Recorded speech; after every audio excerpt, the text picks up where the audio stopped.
बिस्मिल्लाहिर्रहमानिर्रहीम, अस्सलाम वालेकुम। डॉन न्यूज़ पर एक रिपोर्टर ने आकर बड़ी खबर ब्रेक की है और ये बड़ी खबर का बराह रास्त ताल्लुक है आर्मी चीफ की तैनाती के साथ। लेकिन इनकी बात सुने तो आपको रियलाइज होगा कि शायद इमरान खान वाला क्या फार्मूला होने जा रहा है या आर्मी चीफ जनरल बाजवा को मजीद एक्सटेंशन मिलने जा रही है और आर्मी एक्ट के अंदर एक तब्दीली होने वाली है जिसमें रिटेन का वर्ड अब डाल दिया जाएगा। क्या उसके बाद जनरल बाजवा की एक्सटेंशन बढ़ने जा रही है?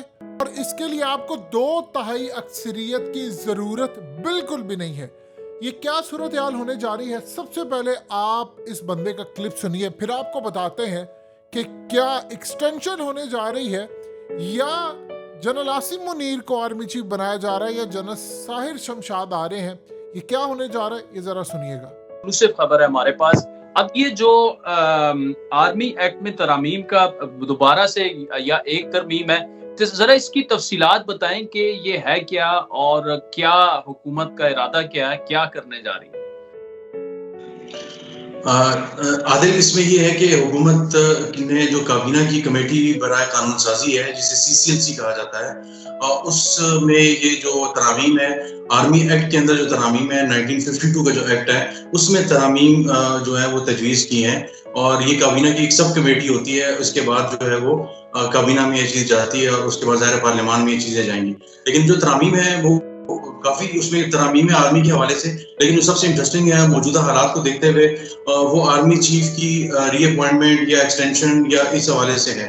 तो उसमें जो सेक्शन 176A है उसमें जो तरमीम की जा रही है वो ये है कि जो 2020 में पाकिस्तान तहरीक-ए-इंसाफ ने सुप्रीम कोर्ट के कहने पे जो आर्मी चीफ का जो जनरल बाजवा वाला जो मामला था सारा, उसमें रीअपॉइंटमेंट का लफ्ज इस्तेमाल किया था कानून साजी में कि रीअपॉइंटमेंट जो है वो प्राइम मिनिस्टर कर सकते हैं।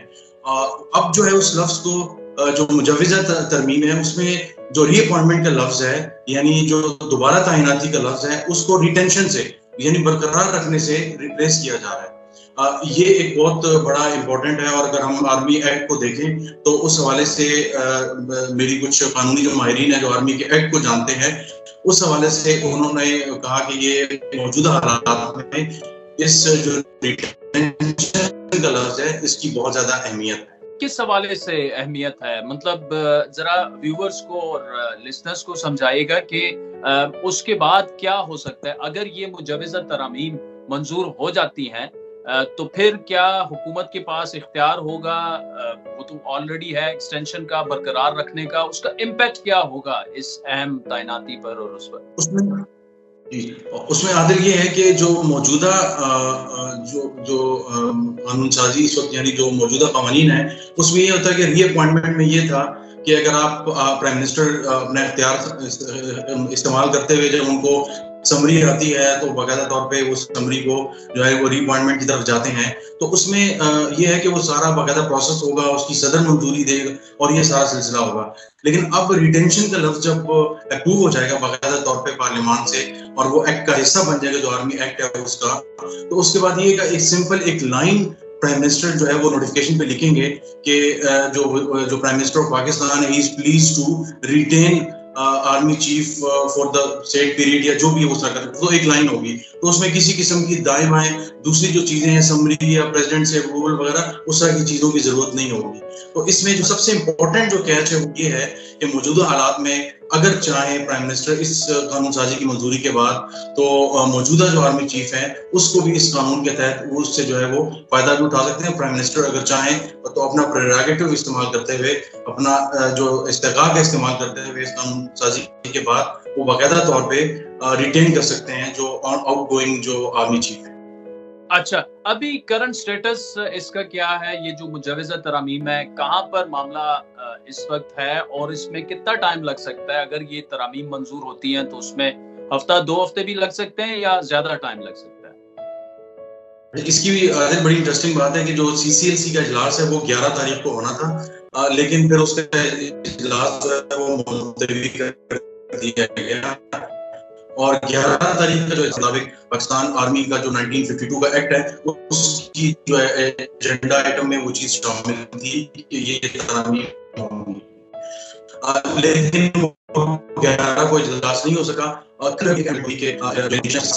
جو منسٹر آف فائنینس ہیں اسحاق ڈار صاحب, ان کو CCLC کا ممبر بنایا گیا ہے. تو اس چیز کو بھی بڑا جو ہے وہ دیکھا جا رہا ہے معاملے سے کہ ایک سینئر جو کیبنٹ کے ممبر ہیں, جو بڑے ٹرسٹڈ ہیں پرائم منسٹر کے اور اس طرح میاں نواز شریف صاحب کے بھی, تو ان کو جو ہے وہ انکلوڈ کیا گیا ہے CCLC میں. تو اب جو اگلا اجلاس ہے وہ ظاہر ہے 1 سے 2 دن میں ہو سکتا ہے, 3 دن میں بھی ہو سکتا ہے شاید, کیونکہ اب جو پرائم منسٹر جو ہے وہ چلے گئے ہیں کوارنٹین میں. تو اب پروبیبلی اس کو ظاہر ہے تھرو سرکولیشن ہی اوکے کیا جائے گا. اس کے بعد باقاعدہ طور پہ پارلیمان میں سمپل میجورٹی سے اس کو پلیس کیا جائے گا, اور اس کے بعد جو ہے باقاعدہ اس کی ایک قسم کی قانون سازی ہو جائے گی. آپ نے سنا, اب آپ کلیئرلی سمجھ رہے ہیں کہ ایک ایکٹ کے اندر تبدیلی کی جا رہی تھی, کہ تبدیلی بغیر کسی وجہ کی نہیں کی جاتی. عمران خان ایک پرپوزل دیا تھا جس کو نواز شریف نے ریجیکٹ کر دیا تھا. اس پرپوزل کے اندر یہ بات کہی گئی تھی کہ آپ 4 5 6 مہینے کوئی ایسی چیز کر لیں جس کے بعد الیکشن جو بھی نئے ہونے جا رہے ہیں اس میں نئے آرمی چیف کی جو تعیناتی ہے وہ نئی حکومت آ کر کرے گی. اب یہاں پر یہ جو ایکٹ میں تبدیلی ہے, اس کے بعد آرمی چیف کی جو مدت ملازمت ہے اس میں کوئی ایکسٹینشن یا کوئی ایسی چیز دینے کی ضرورت نہیں ہے. بس وزیر اعظم شہباز شریف نے ایک ہلکا سا ایک نوٹ لکھنا ہے اور 4 مہینے 6 مہینے جتنا بھی آپ نے کرنا وہ کر سکتے ہیں. سوال یہ پیدا ہوتا ہے کہ حکومت کے نمائندوں نے پہلے خبر بریک کروائی جیو اور ہر جگہ سے کہ جی نیا آرمی چیف آئے گا اور جو موسٹ سینئر ہوگا ہم اس کو لے کر آ رہے ہیں, جس کے مطابق جنرل عاصم منیر آنے والے ہیں, اور کئی صحافیوں نے خبر بھی بریک کر دی. اس کے بعد کہا گیا نہیں جی نہیں, وہ تو صرف ایک فرضی بات تھی, ایون کہ امیجنری بات کی گئی, اور اس بارے میں کہا گیا خواجہ آصف نے کہ یہ جو خیالاتی تصور ہے فلانا ہے. یعنی انہوں نے اپنی ہی بات سے وہ پھر گئے, اور اس کے بعد یہ کہا یہ جو معاملہ ڈیفرنٹ ہم کرنے جا رہے ہیں. اب کہانی یہاں پر یہ شروع ہوتی ہے کہ آخر یہ کرنے کیا جا رہے ہیں. کیا جنرل باجوہ کو اگر آپ نے ایکسٹینشن نہیں دینی تو پھر آپ کو ایکٹ میں چینج کرنے کی ضرورت کیوں پیش آ رہی ہے؟ اگر آپ نے ایکسٹینشن دینی ہے تو پھر آپ قوم کو آ کے کلیئرلی بتائیں کہ کیا صورت حالت. دیکھیں پوری دنیا سارے کا سارا پاکستان رکا ہوا ہے اس ایک تعیناتی کی وجہ سے. گیلپ سروے میں بتا دیا ہے کہ 88% پاکستان کے تاجر کہتے ہیں کہ ملک غلط ڈائریکشن میں جا رہے, کاروبار ہے نہیں, تباہی کی طرف آپ جا رہے ہیں. تو اس صورتحال میں آپ نے ایکسٹینشن دینی ہے, چند دن کے بعد ملک میں نیا آرمی چیف آئے گا.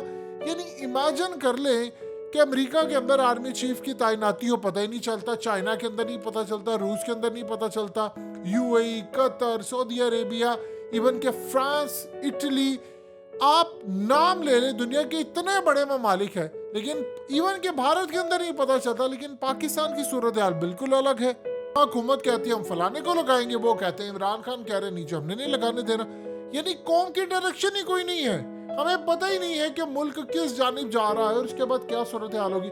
دیکھیں آرمی جو ہے وہ ایک پروفیشنل ہمارا ادارہ ہے, تو اس کا پروفیشنل طریقے سے کام ہونا چاہیے. ایکسٹینشن ہے نہیں ہے قوم کو بتانا چاہیے, بجائے کہ اب رپورٹرز آتے ہیں وہ آ کر کہیں جی ایکسٹینشن والا ایک معاملہ ہو سکتا ہے, ریٹین ہونے جا رہا ہے, یہ کیوں نکالا جا رہا ہے.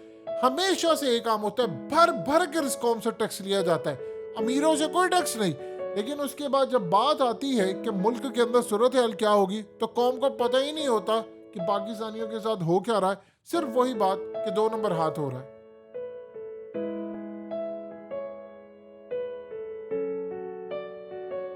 حقیقت ٹی وی کو سبسکرائب کرنا مت بھولیں, ویڈیو کو لائک کریں, شیئر کریں اور کمنٹ سیکشن میں اپنی رائے کا اظہار ضرور کریں.